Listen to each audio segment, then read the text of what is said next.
이 황교익 씨와 서승만 씨의 코드 인사 논란이 굉장히 많은데 이게 특히나 문화예술인들에게 상당히 비판을 많이 받는 것 같아요. 그러니까 그 황교익 씨는 한국문화관광연구원장에 지금 아마 임명이 되신 걸로 알고 있고요. 그 다음에 서승만 씨가 국립정동극장 대표이사에 되셨어요.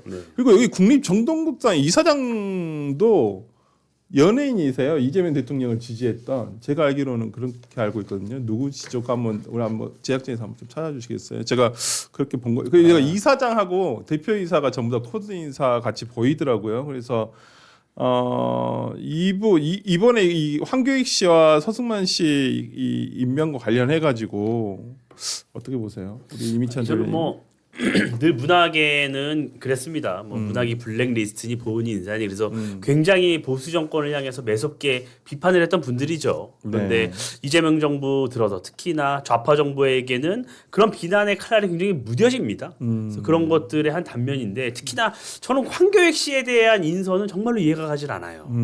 왜 이렇게 이재명 대통령이 황교익 씨에게 목을 메고 있을까? 왜냐면 이분은 뭐 먹방을 2000 화재 당시에 둘이 유튜브로 먹방하다가 논란이 돼서 경기도에서도 보훈 인사를 하려다가 못한 분이잖아요. 이제 한 번 실패를 했던 분이에요. 근데 이번에는 더 큰 자리, 더 국가적으로 영향을 미칠 수 있는 자리에 더 보훈 인사를 한 거란 말이에요. 이것은 과거 그 논란, 그러니까 2000 물류센터 화재 참사 당시에 먹방을 했다는 여러 비판에 대해서 이재명 대통령이 반성을 하고 있지 않다는 방증이라고 저는 판단을 해요. 그러니까 반성을 하지 않고 이 논란 자체가 아니 뭐가 문제야? 뭐 그럴 수 있는 거 아니야? 그러니까 이제 황교익 씨에 대해서 인사를 한 거죠. 그러니까 지금 이재명 대통령이 지지율이 너무 높다 보니까 거기에서 이런 여러 가지 각계의 우려나 비판의 목소리가 나올 수 있는 부분까지도 다 그냥 강행하고 밀어붙이고 있는 상황이죠. 그러니까 이 정동국장이 그 이사장은 그 모델이자 배우 출신인 장동직 씨가 이사장에 임명이 진지하게 됐다고 하고요. 그래서 현장 예술인들이 묻는다. 예술의 미래가 있는가라는 성명서 이 관련해 가지고 이 비판하는 성명서를 성명서를 발표한 단체가 있는데 거기서 보면 우리 화면에 한번 보시죠. 문화예술 생태계를 파괴하는 이재명 정부는 반성하라. 그 다음에 문화예술계를 테러하는 낙하산 인사를 철회하라. 뭐 이런 식으로 조금 그 다음에 이재명 정부의 문화예술에 대한 인식은 천박하고 태도는 뻔뻔하다라는 좀 비판 성명들을 내시고 있어요. 이거 어떻게 보세요? 이재명 정부는 이렇게 인사를 하면서 꽤 단단한 지지 기반을 하나 잃는 거죠. 문화예술인 분들이 어디나 그럴 겁니다. 이 문화예술 하시는 분은 이제 자유로운 생각을 갖고 계신 분들이잖아요. 그런 분들이 많죠. 그렇다면 굳이 정치 이념으로 따지면 보수 이념보다는 소위 진보라고 하는 그쪽 사조와 많이 맞을 가능성이 높고 그래서 우리나라를 봐도 문화예술인 중에는 민주당을 지지하는 분들이 많다 이렇게 이제 일반적으로 알고 있는데 인사를 이렇게 하니까 그분들이 먼저 등을 돌리는 거잖아요. 그렇잖아요. 우리도 뭐 무슨 뭐 개념 연예인 하면서 나오시는 분들 보면은 그 개념은 이제 진보 쪽에 맞춘 채널을 맞춘 분들을 개념 연예인이라고 하고 그러면서 쭉 우리 이름 되면 뭐 열몇 명 될 수도 있겠는데 상대적으로 이 보수 쪽으로 보면은 거의 없다. 없죠. 그리고 뭐 김은국 씨 이 정도밖에 생각이 안 나서. 근데 지금 이분들이 성명 올리는데 보면은 굉장히 마음속에 있는 거를 문화예술적 어떤 걸 넣어서 이렇게 표현을 하시잖아요. 저는 이게 제일 딱 눈에 띄었어요. 전문가가 아니어도 기관장을 할 수 있다면 저도 내일부터 삼성 서울병원으로 출근하겠습니다. 수술은 현장에서 배우죠 뭐. 이런 거. 이게 오래 간단 말이에요. 그러니까요. 근데 왜 이 대통령 이런 인사를 하는가. 아까 정동영 장관 말씀도 제가 좀 드렸는데 대통령이란 자리가 물론 본인이 거기까지 갈 때 도와줬던 분에 대한 생각을 안 할 수는 없겠지만 국정을 이렇게 하는 것과 그 생각하는 거는 다르다고 저는 보는데 아직은 이 대통령이 그 부분에 대한 역량은 못 갖고 계시다. 그러니까 코드 인사를 하더라도 거기 분야에 적절한 인사라고 한다면 누가 거기에 대해서 뭐 비판을 조금 뭐 코드 인사라는 비판을 할 수는 있겠습니다만은 뭐 적절하지 않다라고 얘기하지는 못할 텐데. 그러니까 서승만 씨 같은 경우에는 서승만 씨가 무슨 얘기를 하는지 우리가 대충 알잖아요. 과하게 지지하고 무리를 빚은 분에 대해서 이렇게 네. 하고 있고 민주당 비례도 받았잖아요. 그렇죠. 예, 당선 안 됐지만. 네. 근데 황교익 씨는 뭐 말할 필요도 없죠. 네. 이분이 맛 칼럼니스트라는 직업을 창안을 하셔가지고 창조하셔가지고 떡볶이가 어떻고 뭐 네. 하신 말씀 중에 틀린 것도 많잖아요. 네. 이게 뭐 일본 음식이란 이런 것도 틀린 거 많고 그래서 한동안은 언론에서 사라졌었어요. 한동안 안 나오셨죠. 그렇죠. 이분이 맛 전문가인지 정치 전문가인지 모르게끔 넘나들던 분인데 야, 저는 그래도 이분은 굉장히 꼬장꼬장한 그런 분인 줄 알았더니 잘해준다고 금방 또 가네요. 네. 참나. 아, 그러니까 제가 김성일 최고한테 이거 여쭤보.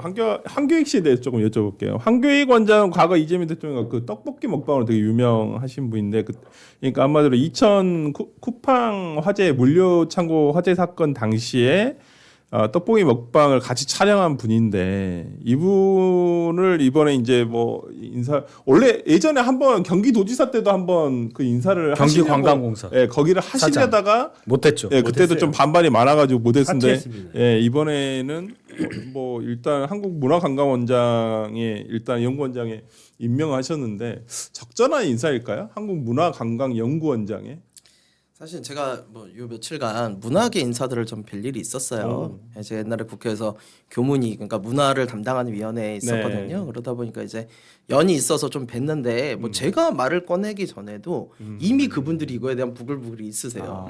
네, 그러면서 이제 황교익 인사에 대해서 이제 두 가지를 지적을 하시는데 첫 번째는 전문성이죠. 아무래도 네. 이분이 맛과 관련된 거에 대해서는 뭐 일각이 있다 하시더라도 관광 연구에 대해서 과연 어느 정도나 이걸 가지고 계신가. 그래서 만약에 보낼 거였으면 본인의 전문성을 좀 살려서 무슨 한식 같은 거를 세계에 알리는 한식진흥원이라든가 뭐 이런 쪽으로 돌려서 가는 게 맞았다라는 이야기를 첫 번째 주시고요. 두 번째는 뭐냐면 이 문화관광연구원 내부가 지금 부글부글하다는 거예요. 왜냐하면 여기 연구원이잖아요. 그러니까 굉장히 이거 뭐 죄송한 말이긴 합니다만 여기 계신 분들이 굉장히 그 가방끈이 기시고 연구를 많이 하신 분들이에요. 대부분이 포닥, 예, 그 박사학위 이후에 그걸 하고 계시는 분들이래요. 근데 황교익 씨가 그만큼 연구에 대한 그게 낮다는 거지, 솔직하게. 그러니까 이분을 과연 상사로 모시고 이분이 연구에 대해서 뭘 아느냐라는 이거에 대해서 나오는 거죠. 그러니까 굉장히 맞지 않는 자리에 대한 인사다라는 이야기가 그 바닥에 이미 공공연하게 퍼져 있고 남들도 그걸 들었을 때 공감이 되는 거예요.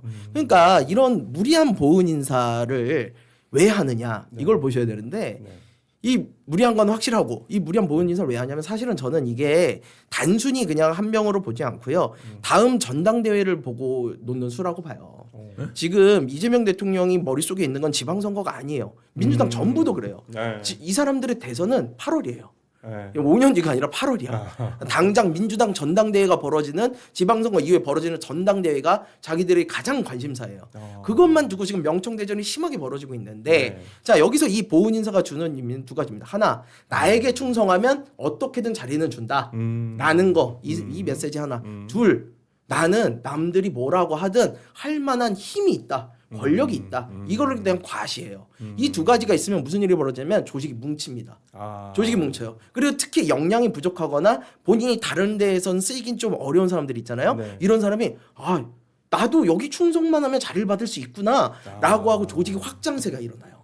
이런 거죠. 이재명 대통령이 계속 비주류로 있었다 보니까 자신이 민주당 내에서 비주류다 보니까 이 사람들을 끌어안으려면 힘이 있었어야만 해요. 네. 근데 이런 황교익 같은 문제 인사 이거 문제될 거 뻔히 알았거든요. 그런데도 강행한 것은 아무래도 내부의 자신들을 지지하는 세력을 규합하려는 또 확장하려는 속셈이 있는 게 아닌가라는 생각이 들어요. 황교익 씨가 그럼 그만한 어떤 뭐 당원을 뭐 좌지우지할 만한 힘이 있다거나 그건 전혀 아니죠. 뭐죠? 상징성이죠. 제가 그냥 이런 문제가 있어도 이런 네. 문제가 있어도 나한테 충성만 하면 나는 준다. 감수 쓸 수 상징성이죠. 있다. 그럼 더 문제죠. 그래서 제가 말씀하신 동안에 황교익 씨가 도대체 무슨 문제를 그러니까 논란을 논란? 일으켰었다고 네. 봤더니 논란이 뭐 24번까지 있는데 매실 독성 논란, 소주 한자 표기, 이런 것도 있어요. 제갈량의 남만정벌 허구설 주장, 역사 왜곡. 호빵의 유래, 아이스크림 오류, 떡볶이, 뭐 평양냉면은 양념을 넣지 않으면 그러니까 다 건드려놨네 이분이. 아니 그러니까 그 정도로 24개의 논란이 있으신 분도 자리를 주는데 준다. 그럼 나도 주겠네. 이게 되는 거죠. 여기에서 제가 딱 이거는 좀 그런데 탕수육은 저질 요리. 이건 뭘까요? 나 이거 좀 봐야 되겠다. 그러니까 참 모르겠습니다. 한교익 씨, 그러니까 이재명 대통령이 잘하는 것 물론 이거 좀 배워야 돼. 보수 진영은. 그러니까 지금 그 말씀 드리고 싶은데 보수 정부랑 굉장히 비교가 되죠. 보수 정부는요. 일단 만들 때는 모두가 뭉쳐서 만들어요. 만들 때. 근데 만들고 나면 그 뒤에서 다 욕합니다. 뭐라고 욕하냐? 난 언제 주지?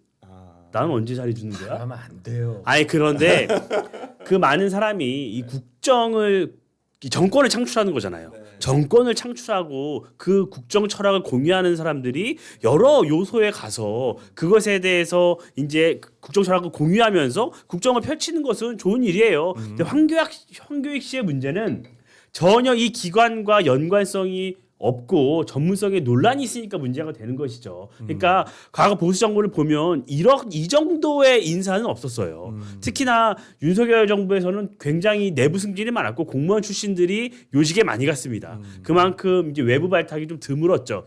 그러니까 보수 정부가 방금 말씀하신 대로 이런 인사를 보여줘야지 내부적으로 결속을 하고 다음을 기약을 할 수가 있고 또 그 밑에서 나온 사람들끼리 다음 정권을 만들기 위해서 나아가는데 이제 진보는 그게 잘 돼요. 선순환 사이클이 먹이사슬이 잘 돌아갑니다. 근데 보수 정권은 아무래도 국가를 생각하고 전문성을 먼저 생각하고 그러다 보니까 아무래도 후학 양성이 잘 안 돼요. 그런 게 굉장히 보수 정부와 진보 정부에 좀 대비되는 모습입니다. 그러니까 아니 뭐 저는 뭐 그렇게 생각을 해요. 뭐 여기 계신 분들 워낙 선거도 많이 뛰어보셨고 대선도 많이 같이 해보시고 그렇기 때문에 대선에 어떤 보훈 인사가 없을 수는 없다고 봐요. 예, 없죠. 근데 적절한 자리에 적절한 인사를 넣느냐 안 넣느냐는 조금 맞습니다. 차이가 있는 것 같습니다. 그러니까 어저께 이제 며칠 전에 그 문학의 인사들이 그 얘기를 하시더라고요. 제가 너무 심한 표현이라 사실 안 전하는 거 있는 건데 다 해먹는다. 아니 기재부 장관 이런 사람들 코드 인사해라. 그건 당연한 거 아니냐. 네. 근데 이 예술계까지 이렇게 하면 앞으로 누가 예술에 전념하겠냐. 나도 다음번 선거 때 그렇죠. 빨간색 파란색 옷 입고 나가서 지원하고 자리 받겠다. 그렇죠. 이런 얘기를 하시더라고요. 네. 근데 이러면 예술계가 무너지는 거예요. 맞아요. 손은 누가 키웁니까? 예술은 누가 해요? 네. 그러니까 이런 식의 인사가 한 장르 자체, 한 문학의 자체를 망칠 수 있다라는 건 좀 명심해야 됩니다. 사실은 기재부 그리고 국방부 이 인사에 대해서도 많은 지적이 있을 수밖에 없어요. 전문성을 가장 가지고 장관직을 수행해야 될 부처라고 저는 봅니다. 그렇죠. 기재부 장관 박홍근, 국방부 장관 안규배 두 분 개인을 폄훼하는 게 아니에요. 그 자리를 정말로 몇십 년 동안 그 부처에서 쭉 일을 하고 오신 분들하고 기재부가 아니라 예산처죠. 네. 그분들하고 과연 호흡을 맞춰서 일을 할 수 있을 정도의 식견을 본인이 갖고 있느냐. 그러니까 뭐 이런 말 있잖아요. 외통위원장 몇 번 했다고 해서 네. 뭐 한 번밖에 못 하긴 하죠. 네. 외교부 장관 나는 자격이 있다고 생각하는 게 맞느냐? 똑같은 지적 아니겠습니까? 국방위원장 했다 국방부 장관 그건 다르죠. 그건 다릅니다. 맞습니다. 좀 이런 부분에 있어서 조금 앞으로도 근데 이어질 것 같아요. 제가 보니까 아직도 왜 그러냐면 윤석열 정부 때 이 기관장들이 이제 임기가 거의 끝날 때가 돼가거든요. 글쎄, 3년이 거의 이재명 대통령이랑 막 문답을 하고서 깜짝 놀랐어. 아직 네. 임기가 안 끝나가지고. 네, 하고 이거 있더라고요. 아직 끝날 이제 타이밍이 돼가고 있는데 뭐 일부는 보니까 윤석열 정부 때 임명되신 분들 중간에 나오신 분도 계시긴 한데 임기가 이제 맞춰지는 사람들이 곧 있어서 아마 지방선거 끝나고 대대적으로 공공기관에 대한 인사가 있지 않을까라는 생각도 한번 해보는데요.